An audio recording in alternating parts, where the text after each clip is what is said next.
Hi everyone, it's somebody who's rapidly losing their mind because their followers seem to get some sort of perverse enjoyment out of me doing reviews about television that is absolutely abysmal.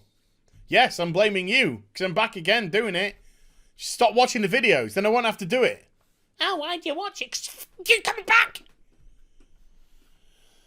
Sorry, I'm slightly tightly strung tonight. Why? Well, if you saw tonight's episode of Dr. Woke, then you know why. You're probably sat there with a giggle on your face, smirk, a smile, rubbing your hands together, because you know as well as I do that tonight's episode was complete and utter dog shit. And it was brought to you by Pete McTighe and Chris Chibnall, showrunner extraordinaire. And by extraordinaire, I mean colossal wanker. Oh boy, this episode is absolute right. It's abysmal on so many different levels, and we'll get to them. Don't worry, we'll get to them. So we start off with this weird shot of a curved Earth. Everyone knows Earth's flat, duh. And there's an astronaut plummeting to Earth, and he's just like, "Oh my god, I'm plummeting to Earth. Let me get my phone out. I'm going to text my boyfriend." And then we go to this guy here. I'm not even joking either. That's the fun thing. Then we go to this guy here. And this guy is running around chasing a boy in the supermarket. And the boy's just like, "Oh my god, this is a BBC show. Please, don't be Jimmy Savile. God, for the love of God, don't be Jimmy Savile." And he's just like, no. Do you want me to be? No, it's fine, it's fine. And then she's like, "Are you Jimmy Savile?" And he's just like, no. She's like, "We'll let the boy go then." He might be a policeman, he might not be a policeman, he might be suspended policeman, he might be a fired policeman, he might be a policeman taking a holiday. It's never actually properly realised in the show, but whatever. Oh yeah, and Yaz thinks she can have a go at him later on for that. Fuck you, Yaz. Then we cut to two women who are vlogging. Oh my god, we're YouTubers. We're vlogging in Peruzzi's. And they go to this lake. She's like, "I'm going to show you the most beautiful lake in the world." And then they go around the corner and it's just full of garbage and plastic. Can you guess what the theme of tonight's episode is going to be? It's not going to be drilled into your head at all. It's going to be real subtle like. Apart from it isn't, because it's Chibnall. And Chibnall is absolute shit. He can't write to save his life. And I gotta say, the cynicism inside of me got a bit too much. And I was like, two women, alone, Doctor Who, somebody get the scissors out. And no, apparently they weren't. It's the guy's turn this week. So she's just like, "Ugh, this is disgusting. It's disgusting. Look at all the pollution, these." And she's like, "There's no way I'm going to sleep here tonight." No, of course there isn't. Why on earth would you pitch a tent in literal garbage where there could be burst condoms, needles, anything like that whatsoever? And so, of course, they do. They pitch their tent right in the middle of the trash. So, yeah, they're YouTubers. And then she's just like, "Ugh, my friend's snoring is keeping me awake. I'm going to go for a nice romantic walk in the needles of death. I hope I don't get AIDS." And so she goes outside. Look, goes outside and she's already like, "Ugh, it's disgusting. You get back in the fucking tent and don't park here, you stupid one." Anyway, she gets attacked by birds. There's some birds and they attack him. And then we go to this guy and he's back in his local pub in London, let's just say, okay? And he sees the footage of the astronaut plummeting to space from the beginning of the episode. And he gets a text on his phone from the astronaut, Adam. He says, "Help me." And he's like, "Who is this?" He's like, "Adam." Even though, why is his boyfriend, his husband, fucking phone number not in his phone? Whatever. And he's just like, "Oh, sorry, I don't want to spoil the surprise, but they're married." They have a whole scene where they try and drill it into your head for 5 fucking minutes later. It's really cool. They do it when they're on Death Beach. Whatever. So he looks where he is, and he sees on his phone that he's in Hong Kong. Hong Kong. Now, keep a note of this, folks. It's quite important. Keep a note of it. He's in Hong Kong. So, the next thing we know, this woman wakes up and she's like, friend, where are you, friend? Have you gone for a romantic walk into the sewerage? And then Ryan comes up over the crest of the hill and he's like, hi, are you a terrible actress? And she says, yes, I am a terrible actress. And he's like, great, we've got company then. Yay, because I'm terrible too. And then we just go to Hong Kong. And he's in Hong Kong. How did he get to Hong Kong? Just like that. And he could say, well, clearly the show isn't showing the process of time. It's just saying, right, time has elapsed that he's bought a ticket, he's taken a plane to Hong Kong, the other side of the fucking planet, and he's arrived. Right, I would believe that, okay? I would believe that if the friend from the previous scene hadn't started camping on that beach, and the next scene, Ryan is back talking to her. So how has he gone to the other side of the fucking planet while they're still talking on the beach? This show sucks. The writers suck. Just no care and attention. Well, what it could be is they could be showing it sequentially out of time. If you want to do that, and the show isn't showing that, then you want all of his scenes at the beginning of the episode uninterrupted. Then you have all the other person's scenes to take them to their conclusion. Then you put them all together. Then it can be done. Oh, fuck, what? Who cares? Nobody cares. Doctor Who doesn't care, so why should I fucking care? So, yeah, he just turns up in Doctor Who in Hong Kong, and Bradley Walsh is there, and Bradley Walsh is just like, hey, what are you doing in Hong Kong? And he's just like, plot told me to be here. By the way, it's Brixton, and we've just put some red light bulbs and a neon light on the side, and that's it. Then some people are on a beach, and the Doctor just runs past them obnoxiously going, oh, no, give me some help. And then there's a guy in the water, and the guy is just like, hey, I used to be on a submarine, and we got attacked, and then he explodes. And then she's there. Now they're having their conversation, even though he's... And she's like, ear up, have you killed my friend? And he's just like, no. She's like, well, I'm going to touch you everywhere to make sure that you don't have any guns or weapons and nothing threatening. If you had any guns and weapons or anything threatening, he would have stabbed you in the fucking face, you dumb... Writing. Chris Chibnall, stop it. Stop it. Just leave. Stop it. You can't write. You can't write. Oh, my God. So she just touches them all over, right? You know, if it was a guy doing this to a girl, there would be outrage on TwitTwat right now. Sexual harassment. Oh, my God. Oh, my God. Toxic masculinity. Oh, my God. And then she gropes his titties and she's just like, oh, do you work out? Because it's fine when a woman does it to a man, you see? Because the BBC, they're hypocrites. And these writers, these crazy SJWs, they're hypocrites. Absolute massive hypocrites. Right, so she sexually harasses Ryan. And there's that. Then Ryan picks up one of the dead birds on the beach and puts it into his bag. He says, oh, I'll eat this later or something. So anyway, they're back in Hong Kong again, and Yaz and Bradley Walsh turn up, and they're like, what are you doing straight away in Hong Kong? And he's just like, no idea whatsoever. And then the guy explodes on the beach, as I've said. Hi, I'm going to explode in a minute. Oh, he exploded. And not in a sexy kind of a way either. So they go to town where they have seen where her friend's been taken to hospital, because it looks like her friend just got picked up and taken to a hospital. And then suddenly there's a quarantine area. Oh, what's going on here? And then they go inside and, oh my God, her friend's dead. Don't worry, she doesn't give a fuck.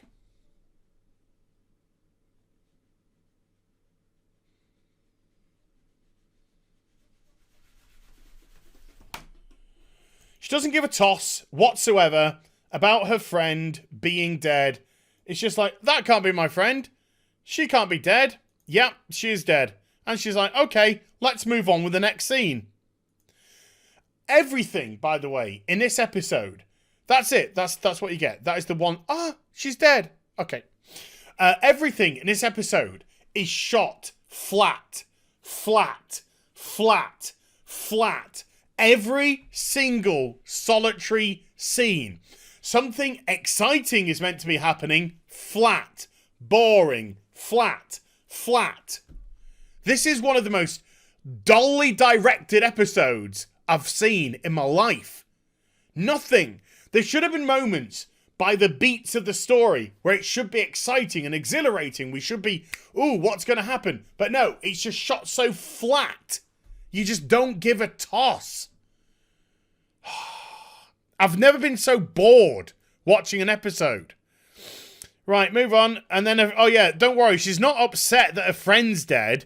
She's all freaked out because she's got weird things on her. And then her friend comes to life and then her friend explodes. And then she's like, okay, let's move on to the next scene. So Bradley Walsh and Yaz and this guy get into this building. And then he just kicks a door in. And then Yaz tries to have a go at him for some reason. Because she's a pompous cow. And he walks in and she's just like, who are you? And he's like, I'm a policeman. And she's like, well, I'm on a sabbatical. And she's like, And then Bradley Walsh says, well, so are you. You're never at work, you lazy cow. You're too busy travelling around Earth, taking holidays with a doctor. So don't give this guy shit, you lazy bint. Well, that's kind of how it went in my head anyway. And then Yaz is like, I think this is an important bit of alien tech. I'm going to come back to this later on to give my character something to do for this episode. And then they find the astronaut. And he's like, hi, how you doing? And he's like, yeah, I'm an astronaut and I'm plugged up to some alien shit. Get me out of here. And he's like, okay. So they start to get him out. And then some aliens start attacking, but it's a flat angle, so everything's boring, even though they're running away. There's no dynamicism about the action or event. And then the guy turns around and shoots an alien. That's it. It's nothing exciting. And then the doctor turns up and she's just like, I can't get this mask off, even though Yaz later on in the episode easily just takes the mask off. And it was there to attempt to build up suspense for what they were later on. There was no suspense. They were just humanoid-looking creatures with these protrusions. Oh, fuck it, whatever. Oh, yeah, it was trying to mask the fact that they just look like humans because one of the other characters is an alien and not human. No one cared. Flat angle. Oh, yeah. And then they take him out and they put him in the TARDIS, right? And she's just like, my friend died. I don't give a shit. And he's like, cool. And so they take him into the TARDIS. And then Yaz just stops and she turns around and goes, hey, Doctor, even though I know nothing about this alien race or their technology whatsoever, I saw something which looked a bit like a MacGuffin or just some sort of plot device to keep me interested for it. I want to go back into the building where we've just rescued an astronaut who was wired up to some alien tech for some reason that we don't know about. And when we rescued him, we were attacked by said aliens in gas masks and shit who shot at us with laser weapons and we just barely got out alive. But I want to go back in. And the doctor went, no problem. Because Yaz, I don't give a fuck about you whatsoever. Not one. Look at my hand. Count how many fucks I give about you, Yaz. Can I just stop there for a second? Remember in that wonderful episode, was it Heaven Sent?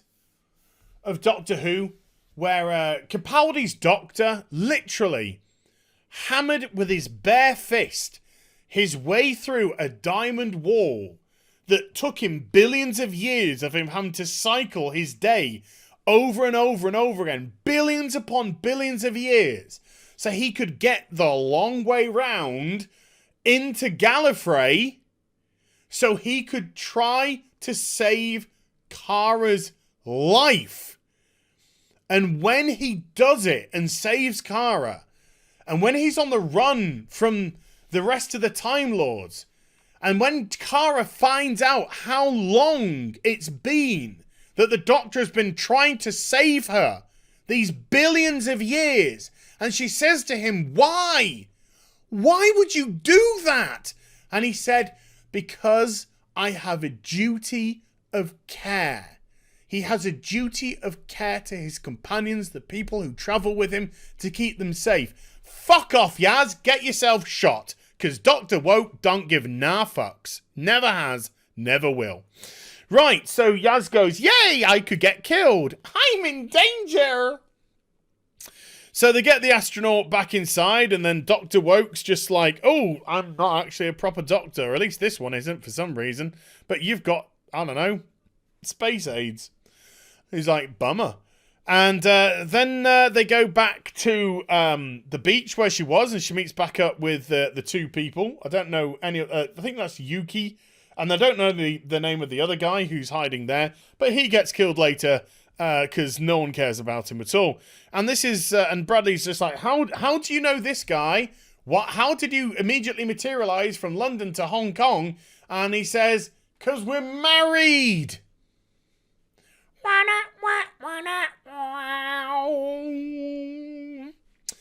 Oh, cynical me. I thought it was the girls. It was the boys.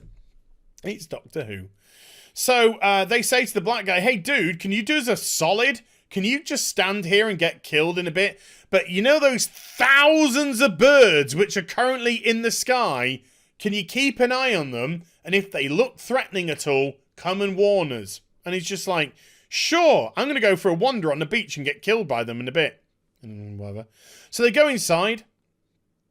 And they perform some things. Yaz is back in the building. Oh, she took the other woman with her. The one that couldn't give a single solitary shit that a friend just died. And she's like, I'm ready to kick some ass. And then they see one of the aliens going through a teleporter. So they're just like, hey, let's go through a teleporter. So there's a lot of like, oh, technobabble speak, babble, technobabble speak. And then she's like, Ryan, cut open this bird. I know you know nothing about science, but just cut open this bird because I'm too fucking lazy. Ah! And then and then he's just like, oh, the bird's full of plastic. And he's like, cool. And then Bradley Walsh is just like, hey, do you fancy going? Can I take your husband on a romantic walk on the beach? And he comes outside and he's just like, hi, I'm just coming outside and wondering, where have all the birds gone? There's no birds in the sky anymore. Why? Why isn't there any more birds in the sky anymore? And this guy says, because we've got to have a sit down and I'm going to tell you for 5 minutes that I'm gay and married. And Bradley Walsh is just like, yeah, but dude, it's 2020. Nobody cares about that anymore. Nobody's cared about that stuff for decades now. You know? One love. Just be you. You know, we live in a massively tolerant society. Who could possibly give a shit? And this guy's like, well, the writers of this episode think it's actually really, really important that I drub home that I'm gay and I'm married. Because the writers and Chibnall, they're victims, you see. And victims must always, at any given opportunity, try and do something to show off victimhood.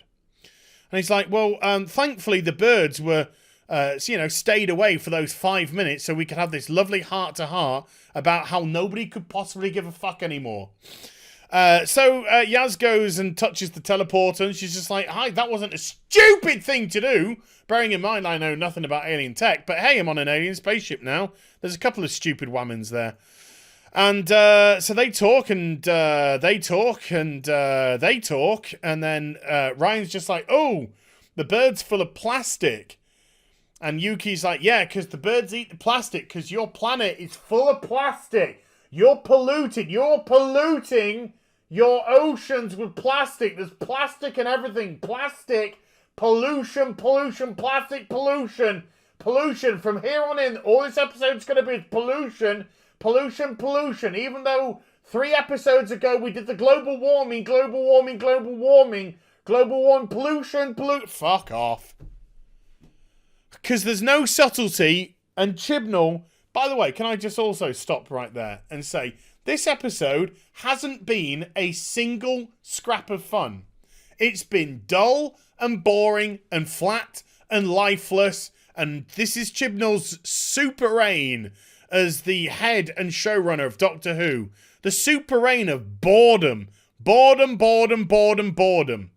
And then the guy, the stupid idiot...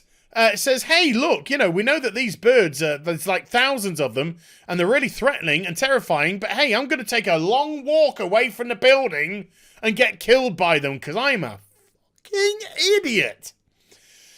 Oh, and then he's dead, so he can't warn them. Whatever. And then Yuki's just like, I wonder if my friend's dead. No, I don't care. And then the doctor's just like, pollution, pollution, plastic, pollution, pollution, birds, pollution, plastic. Plastic, go to the TARDIS. So the guy gets killed by the birds, no problem. But obviously,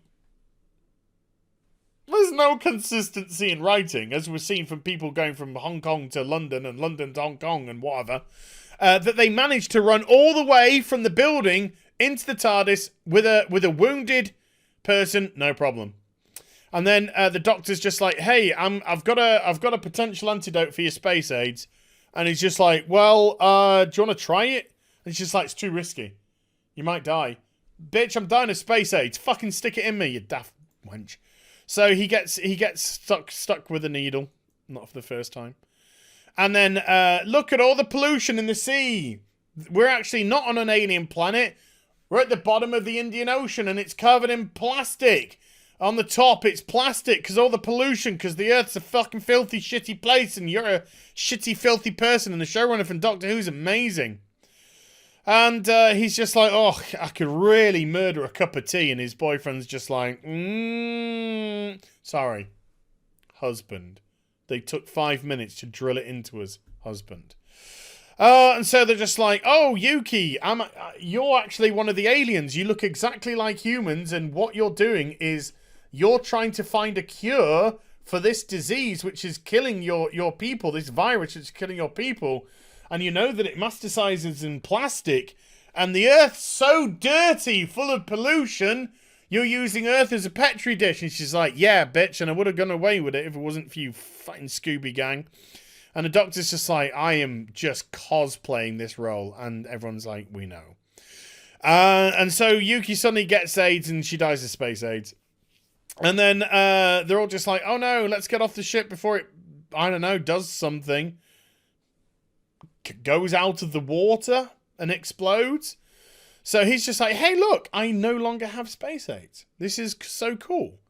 And his husband's just like, I am so happy. And I went all the way around the Earth to save you that I'm now going to sacrifice myself and take this spaceship up into the atmosphere and deliver the vaccine to the whole of Earth so Earth doesn't die of space AIDS. And then he's just like, well, that kind of doesn't make a lot of sense. That why? Anyway, the doctor sticks the TARDIS around him and says, no, you're safe. And he's just like, okay. And they're like, hey, isn't life great? Let's just get rid of me for a second. Isn't life great when your friend just dies horribly? Let's all laugh. My friend just died of space AIDS. Ladies and gentlemen, Doctor Who, it was a pile of fucking shit. Bye.